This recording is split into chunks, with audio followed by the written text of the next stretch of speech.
Hello बच्चों, आज के इस लेक्चर में हम डिस्कस करने वाले हैं इलेक्ट्रिक चार्ज एंड फील्ड पर बेस्ड एक्सरसाइज प्रॉब्लम एज पर एनसीईआरटी। ओके, तो एनसीईआरटी के हम लोग प्रॉब्लम नंबर 1 की बात करेंगे बच्चों। तो ध्यान देंगे, एक्सरसाइज प्रॉब्लम 1.1। ओके, क्या कह रहा है बच्चों इसमें? What is the force between two small charge spheres, यानी कि इलेक्ट्रोस्टैटिक फोर्स पूछ रहा है between two small charge spheres having charges of, यानी कि Q1 दे रखा बच्चों 2 इंटू 10⁻⁻7 कूलम और Q2 दिया हुआ आपके पास 3 इंटू 10⁻⁻7 कूलम, 3 इंटू 10⁻⁻7 कूलम और place 30 centimetre apart in air, यानी कि इन दोनों के बीच का डिस्टेंस दे रहा 30 सेंटीमीटर। तो इसे लिख सकते हो 30 इंटू 10⁻⁻2 मीटर, जिसे हम लिख सकते हैं बच्चा लोग 3 इंटू 10⁻⁻1 मीटर। यानी कि ये दो चार्ज पार्टिकल्स हैं Q1 और Q2 और इनके बीच का डिस्टेंस R गिवन है, तो इनके बीच लगने वाला इलेक्ट्रोस्टैटिक फोर्स F निकालना है। ठीक है, तो इसके लिए आपको फार्मूला देखो क्या बताया गया है। सबसे पहले हम जो भी डेटा गिवन होगा क्वेश्चन के माध्यम से उसे इस तरह से नोट कर लेंगे विद डेटा एंड यूनिट। फिर हमें जो टर्म फाइंड आउट करना है उसका फार्मूला लगाओगे। तो बच्चों ध्यान दो, F इक्वल टू होता है 9 into 10⁻9 Q1 Q2 upon R²। इसमें वैल्यू रखते हैं, तो F इक्वल टू हो गया 9 इंटू 10⁻9 इंटू में Q1, तो Q1 की वैल्यू दे रहा बच्चों 2 इंटू 10⁻⁷, Q2 दे रहा 3 इंटू 10⁻⁷ और अपान में R², तो R की वैल्यू है 3 इंटू 10⁻⁻1 इंटू में 3 इंटू 10⁻⁻1 स्क्वायर कर दिया। तो देखो 3 3 जा 9, 9 से 9 काट दो, 10⁻⁻1 10⁻⁻1 10⁻⁻2 से ये काट दो, 10⁻⁻5 बचेगा। समझ गए? तो बचा क्या बच्चों? 2 3 जा 6 हो गया, तो F इक्वल टू हो गया 6 और इंटू में 10⁻9 और 10⁻⁻7 और -5 10⁻⁻12, तो क्या गया? F equal to 6 into 10⁻³ newton आ गया बच्चों। ठीक है, ये न्यूटन आ गया और ये रिपल्सिव होगा। फोर्स का नेचर पूछा गया हो या ना पूछा गया आप जरूर लिखें, क्योंकि लाइक चार्जेज हमेशा एक दूसरे को क्या करते हैं? रिपेल करते हैं, और अनलाइक चार्जेज एक दूसरे को क्या करते हैं? अट्रैक्ट करते हैं। ओके बच्चे लोग, तो ये था प्रॉब्लम नंबर 1 का सोल्यूशन। Got this? अब आते हैं प्रॉब्लम नंबर 2। तो एक्सरसाइज प्रॉब्लम 1.2 की बात करते हैं बच्चों। देखो क्या कह रहा है, the electrostatic force on a small sphere of charge this coulomb, यानी कि Q1 दे रहा है बच्चों 0.4 μc, यानी कि माइक्रो कूलम।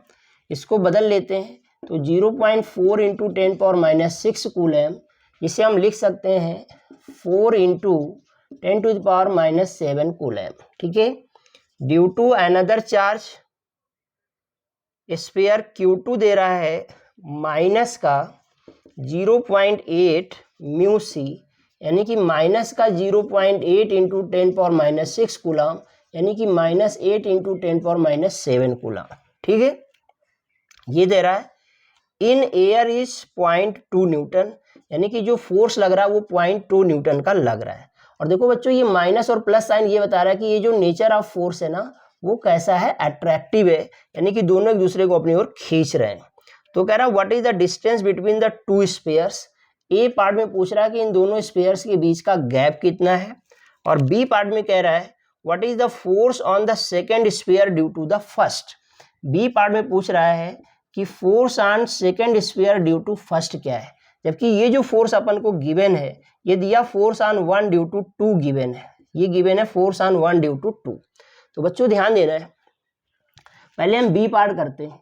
कूलम्स लॉ में मैंने बता रखा आपको कि ये Newton's third law of motion को फॉलो करते हैं, यानी कि जो F12 होता है वो हमेशा F21 के इक्वल और अपोजिट होता है। इसका मतलब F21 की वैल्यू भी वही हो जाएगी जो F12 की थी और 0.2 न्यूटन ही हो जाएगा। तो this is the answer for part B. अब हम बात करते हैं पार्ट ए के लिए बच्चों। तो ए पार्ट के लिए फार्मूला लगाओगे F equal to 9 into 10⁻9 Q1 Q2 upon R²। इसमें हम वैल्यू रख लेते हैं, तो यहाँ पर करते हैं फर्दर स्टेप में तो ध्यान देंगे बच्चों, F की वैल्यू दे रहा है 0.2 न्यूटन दे रखा है और इक्वल टू ये हो जाएगा 9 into 10 to the power 9। Q1 की वैल्यू दे रहा बच्चों 4 इंटू 10 पावर -7 और Q2 दे रहा आपको 8 इंटू 10 टू द पावर -7। कभी भी प्रॉब्लम सॉल्व करते समय प्लस माइनस वैल्यू नहीं रखनी है। प्लस माइनस साइन सिर्फ उसका नेचर ऑफ फोर्स बताता है, यानी कि अट्रैक्टिव है या रिपल्सिव है। ठीक है बच्चों, तो ये हो गया अपान में आर स्क्वायर, ये आर स्क्वायर अपने को फाइंड आउट करना है। क्लियर है? तो हम क्या करेंगे, इस पॉइंट 2 को इधर लाएंगे तो देखो आर स्क्वायर इक्वल टू क्या मिल जाएगा 9 into 10 to the power 9 into 4 into 8 into 10 power -14 और डिवाइडेड बाई ये आ जाएगा 0.2। 0.2 को मैंने लिख दिया 2 इंटू 10 पावर -1। क्लियर है बात बच्चों? कोई कंफ्यूजन यहाँ तक? तो अब देखो हम क्या करते हैं, 2 से इस 8 को कैंसिल कर देते हैं तो 4 आ गया और 10 की पावर -1 ऊपर आकर के 10 की पावर 10 बना देगा। तो आर स्क्वायर इक्वल टू हो गया 9 इंटू ये 4 इंटू 4 को 16 लिख लेते हैं इंटू 10 की पावर ये ऊपर आकर के 10 बन जाएगा और 10 की पावर -14 है। क्लियर है बच्चा लोग? तो आर कैसे लिखेंगे, स्क्वायर रूट ले लेंगे, यहाँ पर मल्टीप्लाई मत कराइए। ठीक है, तो यह आ जाएगा 9 इंटू 16 इंटू 10 की पावर -4 बच जाएगा। ठीक है, बच जाएगा। अब देखो r इक्वल टू 9 का स्क्वायर रूट 3, 16 का स्क्वायर रूट 4 और 10 पावर -4 का स्क्वायर रूट -2, इतना मीटर आ गया। क्या आ गया? मीटर आ गया। इसका मतलब ये हो गया बच्चों, ये आ गया 12 इंटू 10 की पावर -2 मीटर, या फिर लिख सकते हैं 12 centimetre. So this is the answer for second problem, जो कि आपको समझ में आ गया। ठीक है, अब हम बात करेंगे exercise problem number 1.3। Got this? समझ आ रहा होगा बच्चों यहाँ तक? क्लियर है? कहीं पर कोई कंफ्यूजन लगता है तो कमेंट में पूछ लेना है। ठीक है, नेक्स्ट हम बात करते हैं 1.3 में कह रहा आपसे कि चेक दैट द रेशियो, बेटा चेक करना है कि जो रेशियो है, रेशियो में क्या दे रहा है, के स्क्वायर अपान में दे रहा बच्चों GMEMP इज डायमेंशनलेस। चेक करना है कि ये क्या है, डायमेंशनलेस है। ठीक है, ये हमको क्या करना है, चेक करना है। क्लियर हो गई बात? और आपसे कह रहा है look up a table of physical constants and determine the value of this ratio, और इस रेशियो की वैल्यू भी फाइंड आउट करनी है, कितनी आ जाती है वैल्यू। ठीक है, तो देखो हम क्या करेंगे बच्चों, सबसे पहले तो हम ये चेक करते हैं कि ये डायमेंशनलेस है या नहीं है। तो के देखो यहाँ पर क्या है, रेशियो को हम आर लिख रहे हैं, ऊपर का डायमेंशनल फार्मूला लिख लें और नीचे का डायमेंशनल फार्मूला लिख लें। ठीक है, तो पता चल जाता है। ठीक है, या ऐसे समझ लें कि ये जो है इलेक्ट्रोस्टैटिक फोर्स के लिए फार्मूला लगता है K square upon R square, और ये लगता है ग्रेविटेशनल फोर्स के लिए फार्मूला अपान आर स्क्वायर। तो आर स्क्वायर से आर स्क्वायर कट जाएगा तो यही आएगा, इसका मतलब ये डायमेंशन लेस हो जाएगा। ऐसे भी कर सकते हैं, या फिर के की अलग वैल्यू रखो, ई की अलग रखो, जी अलग रखो, ये अलग रखो, इससे करो तब भी आ जाएगा। अगर हम इस रेशियो को F E upon F G कर दें तो एफ ई की जगह पर देखो क्या आता है, K square upon R square upon ये आता है GM1 M2 upon R square. तो आर स्क्वायर से आर स्क्वायर कट गया, तो देखो यही आया ना भाई, के स्क्वायर अपान GMEMP आ रहा है, मतलब फोर्स अपान फोर्स। तो ये क्या हो जाएगा, डायमेंशन लेस हो जाएगा। तो पहला पार्ट तो ये हो गया। ठीक है, और सेकेंड पार्ट में इसकी वैल्यू फाइंड आउट करने को कह रहा है। तो इसकी वैल्यू कैसे फाइंड आउट करोगे बच्चा लोग, के की वैल्यू रख दो 9 इंटू 10 टू द पावर 9। ये जो होता है चार्ज ऑन इलेक्ट्रॉन है, यानी कि 1.6 इंटू 10 पावर -19 का स्क्वायर हो गया, डिवाइडेड बाई जी। सॉरी, जी की वैल्यू आपको पता है 6.67 इंटू 10 पावर -11 होता है, और मास ऑफ इलेक्ट्रॉन आप सबको पता है 9.1 इंटू 10 पावर -31 kg होता है, और मास ऑफ प्रोटॉन भी आपको पता होना चाहिए 1.67 इंटू 10 पावर -27 kg होता है। ठीक है, इन सभी को रख करके हम सिंप्लीफाई कर देंगे तो कोई ना कोई एक न्यूमेरिकल वैल्यू आ जाएगी, जो कि इसका क्या हो जाएगा, आंसर हो जाएगा। क्लियर है बच्चों? So this is your homework कि multiply and divide and get the answer. The procedure is this one. Got this? तो now we come to next problem. Exercise 1.4। अब हम लोग नेक्स्ट प्रॉब्लम डिस्कस करते हैं बच्चों, ध्यान देंगे। आप सभी पेन कॉपी लेकर बैठें, साथ में ये प्रॉब्लम सॉल्व करते रहें। क्लियर है? मेथड आपको मैं बता रहा हूँ। नेक्स्ट हम बात करते हैं प्रॉब्लम नंबर 1.4 की। ठीक है बच्चों, तो देखो जरा प्रॉब्लम नंबर 1.4 क्या कह रहा है आपसे। तो एक्सरसाइज प्रॉब्लम 1.4 इसमें कह रहा है बच्चों, दो पार्ट में दे रहा है। पहला पार्ट आपसे कह रहा है कि explain the meaning of the statement electric charge of a body is quantized. तो बच्चों ध्यान देना, मैंने आपको बता रखा है चार्ज इज क्वांटाइज्ड का मतलब क्या होता है। चार्ज इज क्वांटाइज्ड, इसका मतलब ये होता है, बताया भी जा चुका थ्योरी क्लास में भी, कि किसी भी बॉडी पर जो चार्ज होता है Q, वो हमेशा इलेक्ट्रॉन के चार्ज का इंटीग्रल मल्टीपल ही हो सकता है। क्या हो सकता है? इंटीग्रल मल्टीपल ही हो सकता है। क्लियर है? जैसे सपोज दैट आपने गए, आपके घर में मान लो 6-7 मेंबर है, और आप किसी बेकरी शॉप पर गए, आपने कहा कि भाई मुझे 10 जो है चोकोबार आइसक्रीम चाहिए। तो वो बंदा क्या करेगा, आपको 10 काउंट करके चोकोबार की आइसक्रीम आपको पकड़ा देगा, ना कि उसे पार्ट्स में देगा कि पहले आधा तोड़ के देगा फिर आधा, ऐसे नहीं देगा। तो इसी प्रकार से जो चार्ज होगा किसी बॉडी पर, वो हमेशा इलेक्ट्रॉन के चार्ज ई का n टाइम्स ही होता है, इंटीग्रल मल्टीपल होता है। पॉजिटिव हो सकता है, निगेटिव हो सकता है। इसका मतलब यह है कि n की वैल्यू हमेशा 1 2 3 4 5 इंटीजर ही होगा। कभी भी n की वैल्यू फ्रैक्शन में नहीं हो सकता, जैसे 1/7 नहीं हो सकता, 0.33 नहीं हो सकता, and so on. So this is the meaning of charge is quantized. Got this? B part में क्या कह रहा है, लेट्स सी। बी पार्ट की बात करते हैं बच्चों।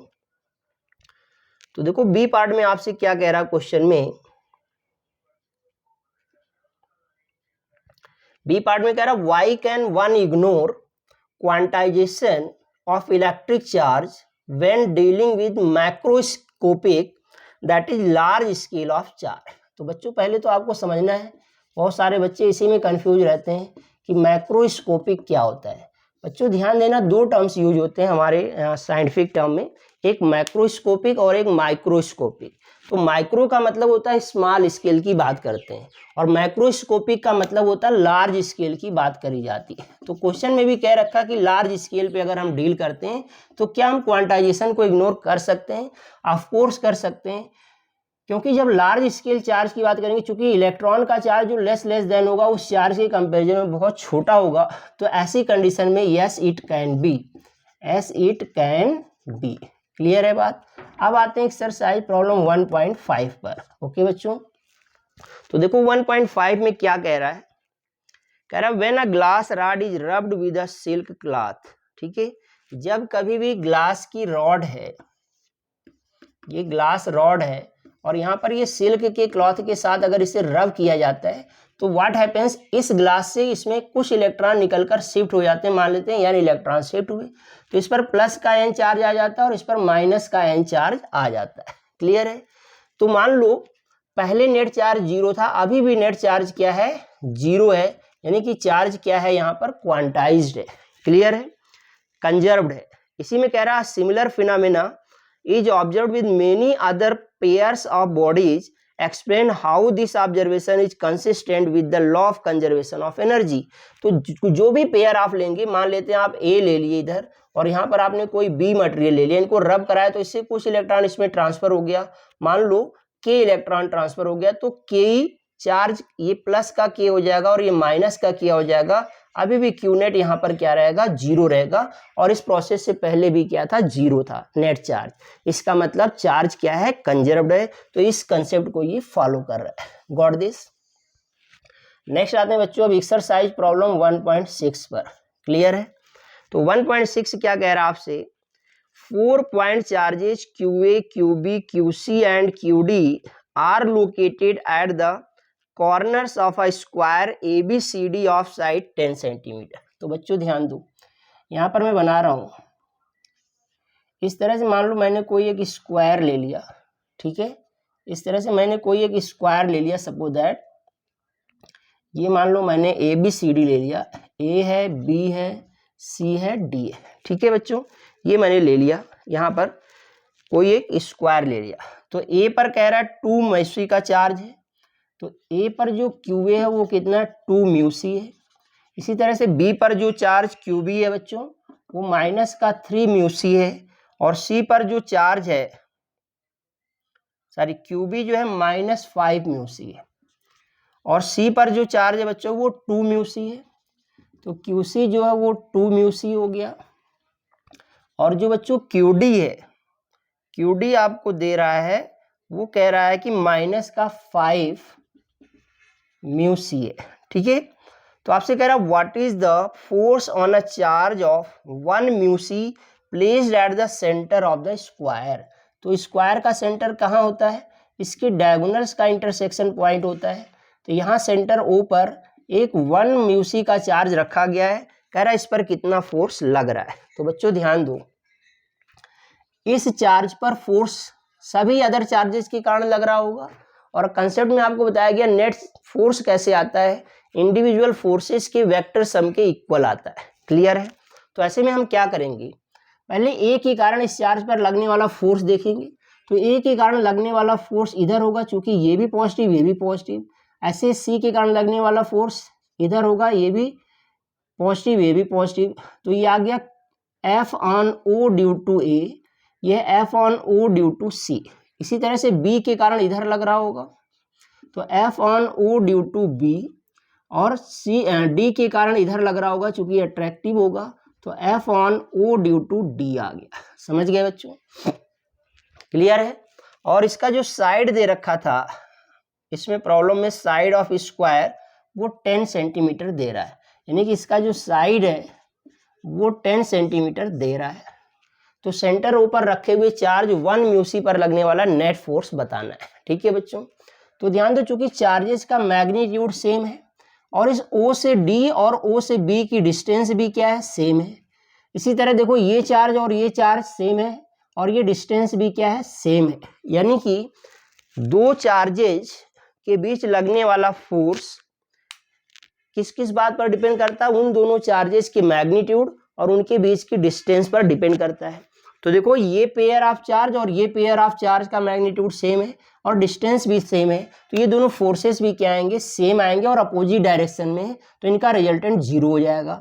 इसी तरह से इन दोनों का भी रिजल्टेंट जीरो हो जाएगा। तो हम लिखेंगे कैसे, since F on O due to C is equal and opposite to F on O due to A, और ये कितना आ रहा होगा, के Q1 Q2 यानी कि 2 म्यू सी इंटू में 1 म्यू सी अपान में आ रहा होगा OA का या फिर OC का स्क्वायर आ रहा होगा। ठीक है बच्चों, अब इसी तरह से जो F on O due to D है वो इक्वल एंड अपोजिट है F on O due to B, और ये कितना आ रहा होगा, K इंटू ये आ रहा होगा बच्चों 5 mu C into 1 mu C और अपान OD या फिर OB का स्क्वायर। समझ में आ गई बात।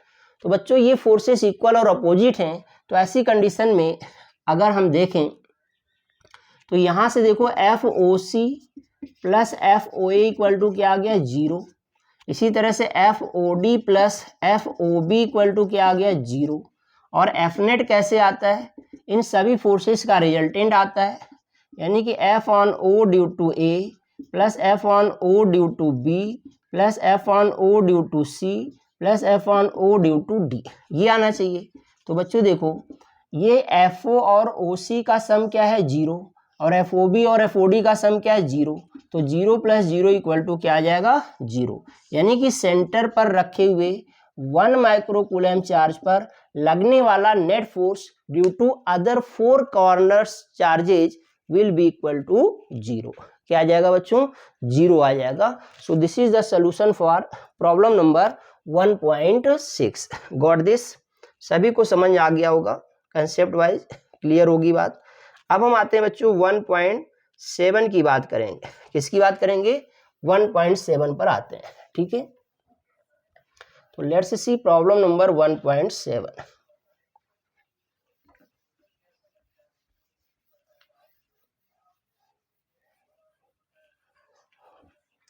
चलो बच्चे लोग 1.7 प्रॉब्लम देखते हैं।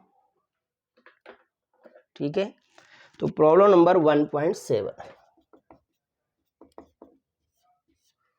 देखो क्या कह रहा है 1.7 में, दो पार्ट है, तो पहले पार्ट को लिखते हैं। कह रहा है an electrostatic field line is continuous curve that is a field line can not have sudden breaks, why not. तो बच्चों ध्यान देना है, जैसे ये फील्ड लाइन चल रही है तो इलेक्ट्रिक फील्ड लाइन सब जगह क्या है, कांस्टेंट है। अगर यहाँ पर ब्रेक हो गया इसका मतलब यहाँ पर इलेक्ट्रिक फील्ड क्या हो गई, जीरो हो गई, जो कि पॉसिबल नहीं है, तो विच इज नॉट पॉसिबल। समझ गए? तो ये इसलिए नहीं हो सकता क्योंकि फील्ड कंटिन्यूअस होती है और सब जगह सेम है अगर यूनिफॉर्म फील्ड है। ठीक है, बी की आप बात करते हैं। If a negative test charge of magnitude this is placed at, sorry B है, कह रहा है explain why two field lines never cross each other. दो फील्ड लाइन एक दूसरे को कभी क्रॉस क्यों नहीं करती, तो मैंने थ्योरी क्लास में भी बता रखा है, because if they do so there will be two directions of electric field at that point which is not possible, जो कि बच्चों पॉसिबल नहीं है। ठीक है, अब हम बात करते हैं एक्सरसाइज प्रॉब्लम 1.8 की। ठीक है, तो 1.8 में देखो क्या कह रहा है बच्चों, कह रहा है 2 point charges QA and QB are located 20 centimetre apart in vacuum. ध्यान देना है, मतलब यहाँ पर दो चार्जेज हैं, ये है QA, कितना है 3 म्यूसी, और ये है बच्चों QB, ये कितना दे रहा है -3 म्यूसी दे रहा है। ठीक है, और एक दूसरे से कह रहा है ये कितनी दूरी पर है बच्चों, ये 20 सेंटीमीटर की डिस्टेंस पर है। ठीक है, गॉट दिस। आपसे कह रहा है अब ए पार्ट,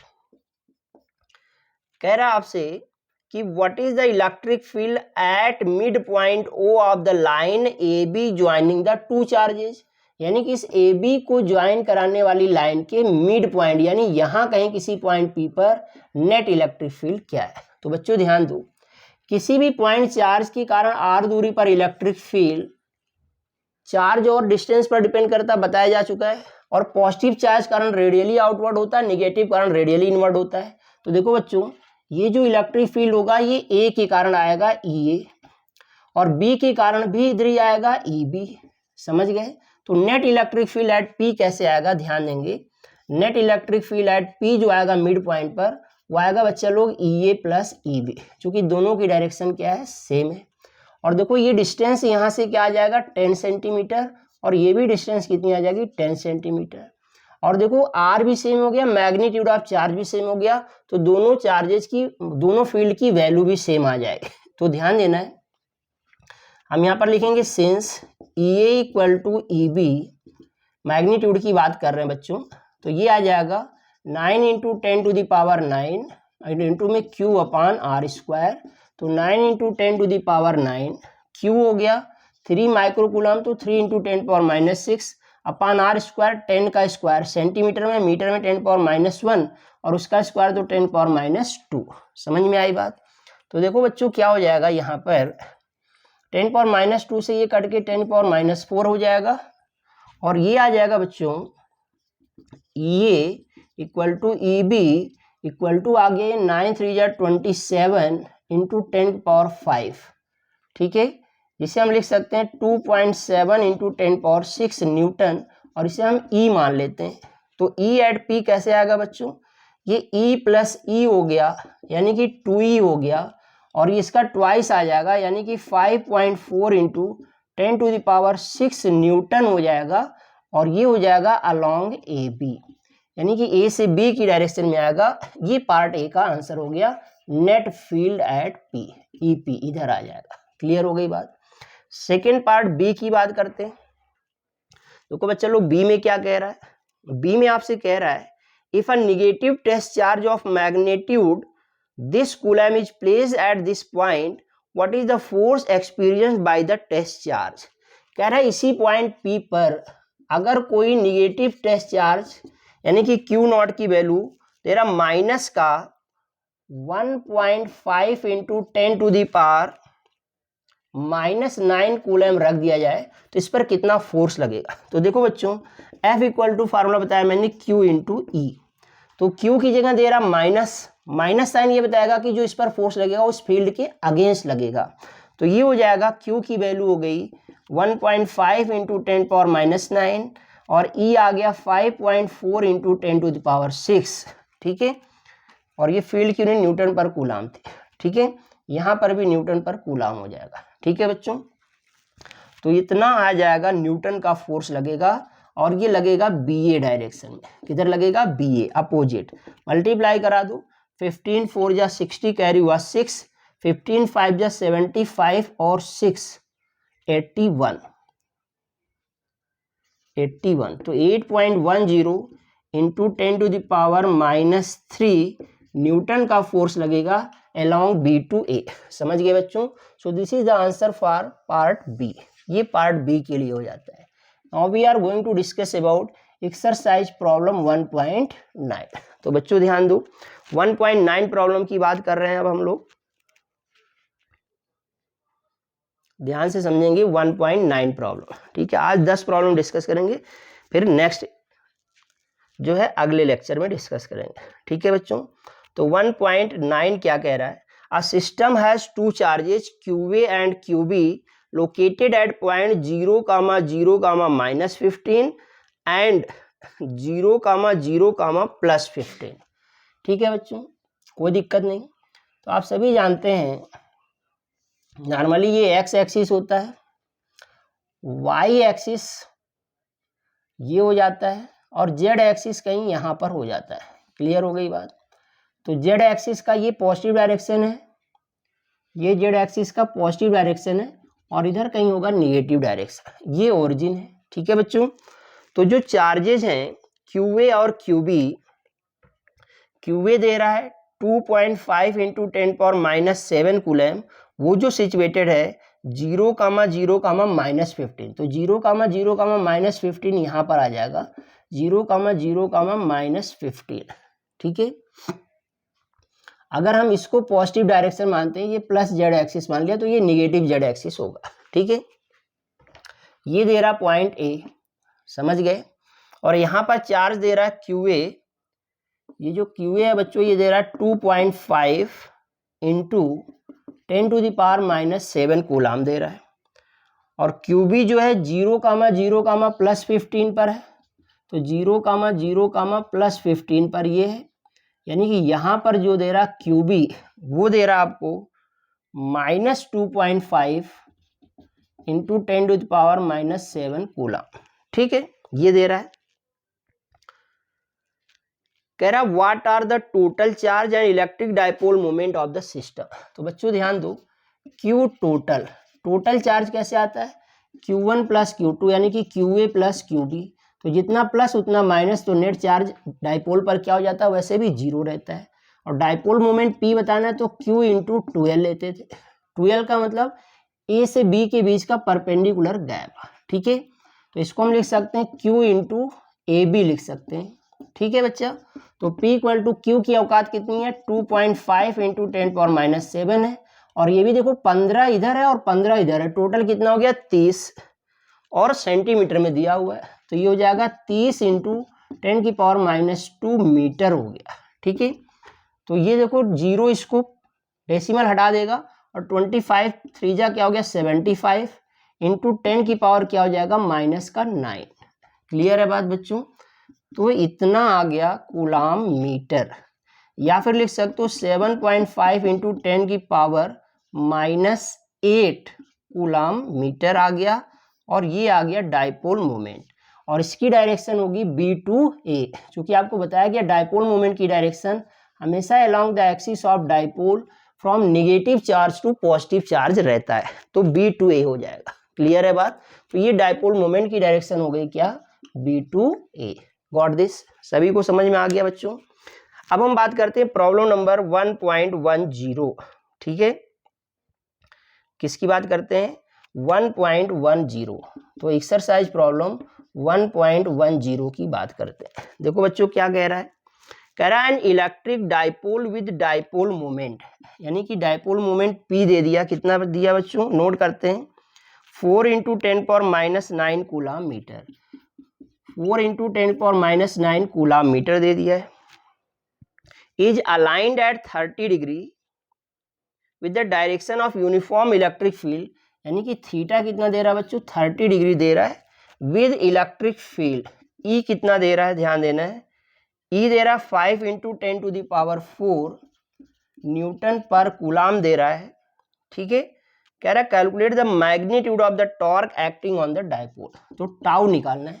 तो बच्चों ध्यान देना है, आसान सा क्वेश्चन, अगर फार्मूला याद है, टाउ इक्वल टू एक्सप्रेशन बताया गया PE sin थीटा, P की वैल्यू क्या बच्चों 4 × 10⁻⁹ है, E कितना दे रहा है 5 × 10⁴ दे रहा है, और यहाँ पर sin 30 डिग्री, sin 30 की वैल्यू हाफ रख दो, तो 4 × 10⁻⁹ इंटू 5 × 10⁴ इंटू sin 30 क्या हो जाता है हाफ, इससे बेटा ये काट दो 2 आ जाएगा, 2 5 जा 10 हो गया, 10 का मतलब 10⁵ हो गया, और ये 10⁻⁹, तो आंसर आ जाएगा 10⁻⁴ न्यूटन मीटर, ये टॉर्क आ गया। क्लियर है बात बच्चों, तो ये आपको समझ में आ जाता है, torque tau equal to 10⁻⁴ newton metre आ गया। This is the answer for this problem. Okay बच्चों, तो आज के लेक्चर में हम लोग पहले एक्सरसाइज की 10 प्रॉब्लम डिस्कस करते हैं, फिर नेक्स्ट लेक्चर में हम लोग इसके बचे हुए रेस्ट एक्सरसाइज प्रॉब्लम डिस्कस करेंगे। बच्चों कॉपी पेन लेकर बैठें, सारी प्रॉब्लम डिस्कस करें और कंसेप्ट भी क्लियर करें, और अगर ये लेक्चर आपको पसंद आ रहा है तो अपने फ्रेंड्स में शेयर करें, लाइक करें, कमेंट करें, और जिन्होंने चैनल को सब्सक्राइब नहीं किया है तो they can do subscribe. Okay, thank you for watching.